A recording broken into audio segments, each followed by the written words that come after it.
داسې مسلم یاري دې په ګولۍ ولګي، د بل د واک لاندې پټکي دې په ګولۍ ولګي.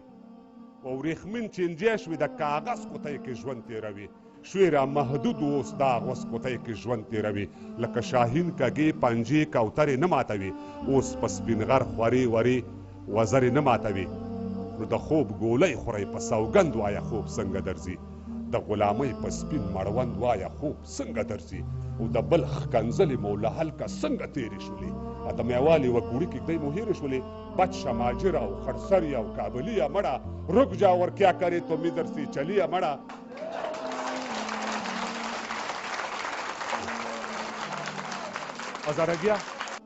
هزارګیا تا په ایران کې جوالیتوب نه کوه، ازبک تاجک تا خدای ته موچیتوب نه کوه، او پښتونه تا تر نن پرون لاوړ نه خرڅول، تا بانجاره لوښي کباړ او پاپړ نه خرڅول. نن ته وزیر یې، ته وکیل یې، ته رئیس صاحب یې، ته ډګروال ډګر جنرال او ته پولیس صاحب یې.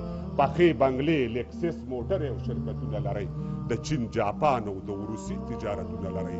همدا مو بس دی د قیامت له ورځې وویرېږئ، مه خورئ حرام نور د شدت له ورځې وویرېږئ. او د ستراتیژیک پلان همدا کړې سودا مو بس دی، د ستراتیژیک پلان همدا کړې سودا مو بس دی، د دې وطن سره همدا کړې جفا مو بس دی. او د ګلخانۍ ماڼۍ سرداره درته څه ووایم، وا د واړه میروایس پلاره درته څه ووایم.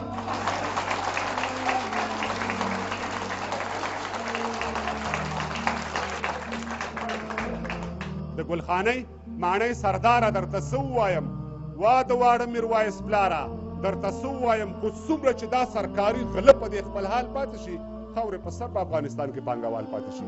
د زورواکانو او شتمنو پرېغوبل درګر دی، په سلطاني ډاګونو چورو چپاول درګر دی. لاسونه یې نیم شه څوک چې دا افغانستان نیموي، لاسونه یې نیم شه څوک چې دا افغانستان نیموي. افغانستان نه دی، هغوی به زموږ ځان نیموي. او زه د خپل ځان دومره اسانه چاته نه ورکوم، نور دې وړیا افغانستانه چاته نه ورکوم. پارلمان دا وریلا د سړیتوب کار وکړي، پارلمان دا وریلا د سړیتوب کار وکړي. په وړو کې مالګه برابرې د نرتوب کار وکړي. یو کاڼی سر لاندې او بل کاڼی په سر باندې ښه دی. دا سر د ځمکې په سر نه، د ځمکې لاندې ښه دی.